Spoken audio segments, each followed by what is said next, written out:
नमस्कार दोस्तों, मैं प्रवीण कुमार वर्मा आप सभी का स्वागत करता हूं अपने YouTube चैनल पीडी क्लासेज में। दोस्तों, आज है 3 सितंबर और आज हम देखने वाले हैं 3 सितंबर के कुछ इम्पॉर्टेंट करंट अफेयर्स। दोस्तों, जो भी इस चैनल पे नए हैं कृपया चैनल को सब्सक्राइब कर लें तथा बेल आइकन को ऑन कर लें, जिससे आपको आने वाले वीडियो की अपडेट मिलती रहे। तो दोस्तों, चलिए शुरू करते हैं।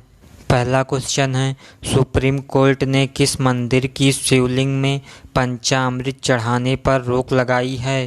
तो इसका आंसर है ऑप्शन बी, महाकालेश्वर मंदिर। सुप्रीम कोर्ट ने उज्जैन में स्थित प्राचीन महाकालेश्वर मंदिर के शिवलिंग में हो रहे क्षरण को रोकने के लिए कई निर्देश जारी किए। सुप्रीम कोर्ट द्वारा जारी निर्देश में श्रद्धालुओं द्वारा शिवलिंग पर घी, बूरा आदि सामग्री नहीं मलना आदि भी शामिल है। सुप्रीम कोर्ट ने कहा कि श्रद्धालुओं द्वारा शिवलिंग पर दही, घी और शहद मलने से भी क्षरण होता है। न्यायमूर्ति अरुण मिश्रा, न्यायमूर्ति BR गवई और न्यायमूर्ति कृष्ण मुरारी की पीठ ने इस प्राचीन मंदिर में स्थित शिवलिंग के संरक्षण के लिए अनेक निर्देश दिए और मंदिर समिति को बेहतर तरीके से इस पर अमल करने का निर्देश दिया। दोस्तों, बढ़ते हैं अगले क्वेश्चन की तरफ। अगला क्वेश्चन है, सुप्रीम कोर्ट ने टेलीकॉम कंपनियों को अपना AGR बकाया चुकाने के लिए कितने साल का समय दिया है? तो इसका आंसर है ऑप्शन डी, 10 साल। सुप्रीम कोर्ट ने 1 सितंबर 2020 को टेलीकॉम कंपनियों को बड़ी राहत दी है। सुप्रीम कोर्ट ने एयरटेल, वोडाफोन और आइडिया को AGR भुगतान करने के लिए 10 साल का समय दिया है। बता दें कि कंपनी ने कोर्ट में दलील पेश करते हुए कहा था कि यदि अभी AGR भुगतान का आदेश दिया गया तो कंगाली की स्थिति आ जाएगी। सुप्रीम कोर्ट ने कहा कि 10 साल की राहत देने की यह अवधि 1 अप्रैल 2021 से शुरू होगी। सुप्रीम कोर्ट ने कहा कि टेलीकॉम कंपनियों को 31 मार्च 2021 तक AGR बकाया का 10% चुकाने होंगे। वहीं बाकी का पैसा हर साल 7 फरवरी को एक किस्त के रूप में देना होगा। बढ़ते हैं अगले क्वेश्चन की तरफ। दोस्तों, आप सब हमें कमेंट करके ज़रूर बताइएगा कि हमारे द्वारा किया गया प्रयास सही है या इसमें कुछ और इम्प्लीमेंट करना चाहिए। अगला क्वेश्चन है, हाल ही में किस राज्य के कुड़प्पा ज़िले में खुदाई के दौरान रेनाटी चोल युग के एक दुर्लभ शिलालेख की प्राप्ति हुई है? तो इसका आंसर है ऑप्शन ए, आंध्र प्रदेश।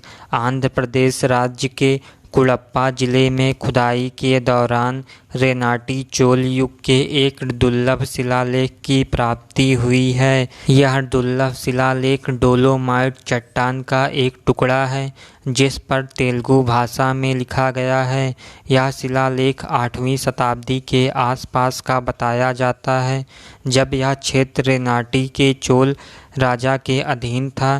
तेलुगु चोल शासक एरिकल मुत्तुराजु धनंजय वर्मा के तेलुगु शिलालेख, जिसे एरागुडी पाडू सासा नाम के रूप में जाना जाता है, इनको वर्तमान कुड़प्पा ज़िले में 575 ईस्वी में लिखा गया था। यह तेलुगु भाषा में लिखा गया पहला शिलालेख रिकॉर्ड है। दोस्तों, यहाँ पे आया है आंध्र प्रदेश। आंध्र प्रदेश की राजधानी हैदराबाद है। आंध्र प्रदेश राज्य का गठन 1 नवंबर 1956 को हुआ था। वर्तमान समय में यहाँ के राज्यपाल विश्वभूषण हरिश्चंद्र हैं। यहाँ के मुख्यमंत्री YS जगनमोहन रेड्डी हैं। यहाँ पर विधानसभा में सदस्यों की संख्या 175 है। राज्यसभा सदस्यों की संख्या 11 है। लोकसभा सदस्यों की संख्या 25 है। बढ़ते हैं अगले क्वेश्चन की तरफ। अगला क्वेश्चन है, भारत में PUBG समेत कितने ऐप पर रोक लगा दिया गया है? तो इसका आंसर है ऑप्शन बी, 118। भारत सरकार ने देश में PUBG बैन कर दिया है। सूचना एवं तकनीकी मंत्रालय ने PUBG समेत 118 दूसरे ऐप बैन करने की घोषणा की है। इससे पहले जून के अंत में भारत सरकार ने चीन के खिलाफ कार्रवाई करते हुए 59 चाइनीज़ मोबाइल ऐप को बैन किया था। इस ऐप में TikTok, share chat, UC browser, hello आदि शामिल थे। इसके बाद अगले महीने में सरकार ने 47 मोबाइल ऐप पर प्रतिबंध लगा दिया था। इस तरह बुधवार को लिए गए फैसले से पहले सरकार 106 चाइनीज़ ऐप को बैन कर चुकी थी। भारत अब तक 3 चरणों में 224 चीनी ऐप पर प्रतिबंध लगा चुका है। यह फैसला सरकार द्वारा प्राइवेसी को ध्यान में देते हुए लिया गया है। बढ़ते हैं अगले क्वेश्चन की तरफ। अगला क्वेश्चन है, पुस्तक the big thought of little लब के लेखक निम्न में से कौन हैं? तो इसका आंसर है option B Karan Johar. Bollywood film निर्माता करण जौहर ने अपने जुड़वा बच्चों से प्रेरित होकर the big thought of little लब टाइटल वाली पुस्तक लिखी है। यह पुस्तक जुड़वा बच्चों लव और कुश की कहानी पर आधारित है, जिसमें उनकी परवरिश के दौरान माता पिता के सामने आने वाली चुनौतियों का वर्णन किया गया है। इससे पहले करण जौहर ने 2017 में एन अनसुटेबल बॉय शीर्षक से अपनी आत्मकथा का विमोचन किया था। बढ़ते हैं अगले क्वेश्चन की तरफ। अगला क्वेश्चन है, हिंदुस्तान शिपयार्ड लिमिटेड के नए अध्यक्ष और प्रबंध निर्देशक के रूप में किसने पदभार ग्रहण किया? तो इसका आंसर है ऑप्शन बी हेमंत खत्री। हेमंत खत्री ने आंध्र प्रदेश के विशाखापट्टनम में स्थित भारत सरकार स्वामित्व वाले रक्षा ship builder Hindustan shipyard limited के अध्यक्ष और प्रबंध निर्देशक के रूप में पदभार ग्रहण किया। वह रियल एडमिरल एल.बी. शरत बाबू का स्थान लेंगे। इससे पहले हेमंत खत्री हिंदुस्तान शिपयार्ड लिमिटेड में रणनीतिक परियोजनाओं के निर्देशक के रूप में सेवा दे रहे थे। दोस्तों, यहाँ पे आया है Hindustan shipyard limited. Hindustan shipyard limited की स्थापना 22 जून 1941 को हुई थी। हिंदुस्तान शिपयार्ड लिमिटेड का मुख्यालय विशाखापट्टनम, आंध्र प्रदेश में है। बढ़ते हैं अगले क्वेश्चन की तरफ। जो भी दोस्त अभी तक चैनल को सब्सक्राइब नहीं किए हैं वो चैनल को सब्सक्राइब कर लें तथा बेल आइकन को ऑन कर लें, जिससे आपको आने वाले वीडियो की अपडेट मिलती रहे।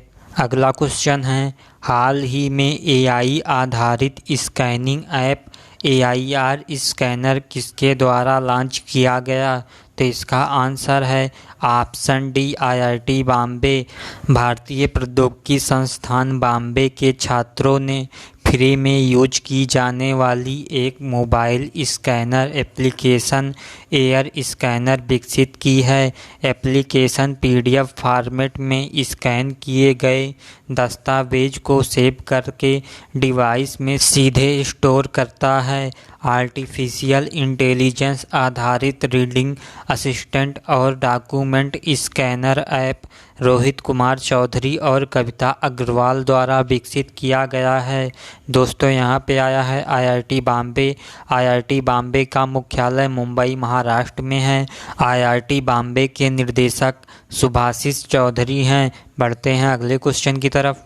अगला क्वेश्चन है, हाल ही में किस कंपनी ने गूगल असिस्टेंट पर voice chat bot LiGo launch किया है? तो इसका आंसर है option B ICICI Prudential life insurance.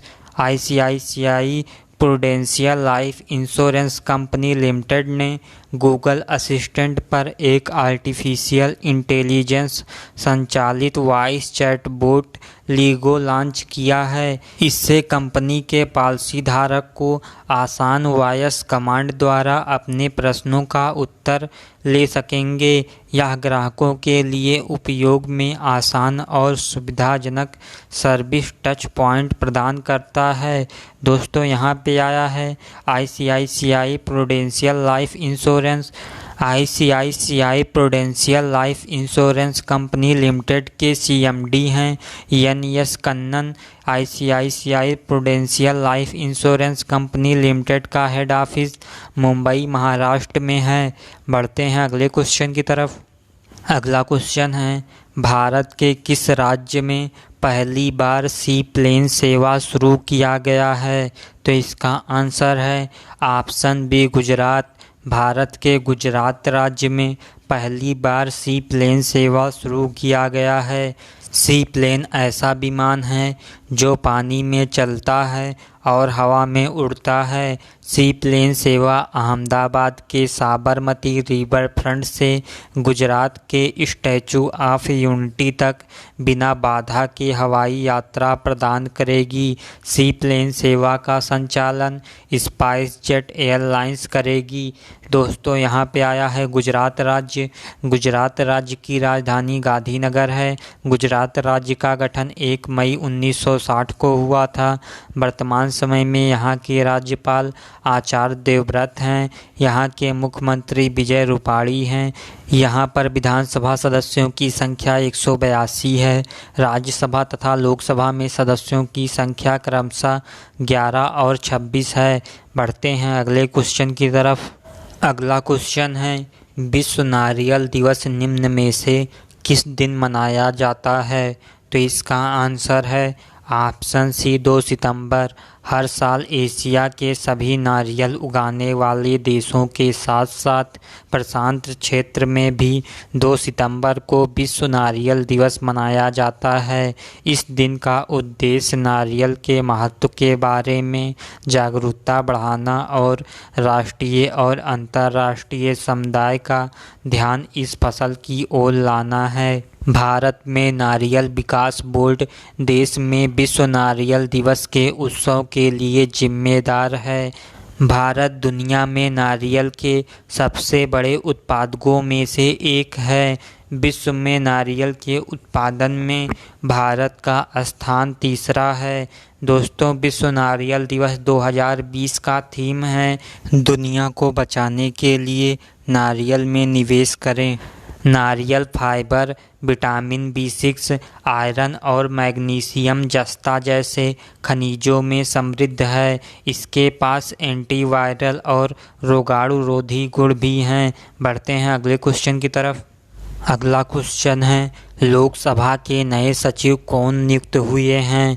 तो इसका आंसर है ऑप्शन सी उत्पल कुमार सिंह।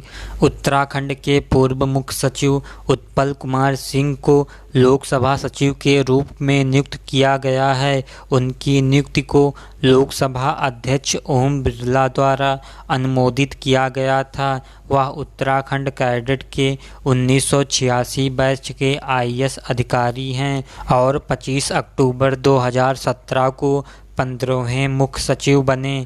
दोस्तों, आइए लोकसभा सचिवालय के बारे में जानते हैं। लोकसभा सचिवालय लोकसभा अध्यक्ष की देखरेख और नियंत्रण रूप में कार्य करता है। महासचिव लोकसभा अपनी संवैधानिक जिम्मेदारियों के निर्वहन में लोकसभा अध्यक्ष की सहायता करता है। वर्तमान में लोकसभा अध्यक्ष ओम बिरला हैं। दोस्तों, यदि वीडियो अच्छी लगी हो तो वीडियो को लाइक कीजिए, शेयर कीजिए अपने दोस्तों में, तथा जो भी दोस्त अभी तक चैनल को सब्सक्राइब नहीं किए हैं वो चैनल को सब्सक्राइब कर लें तथा बेल आइकन को ऑन कर लें, जिससे आपको आने वाले वीडियो की अपडेट मिलती रहे।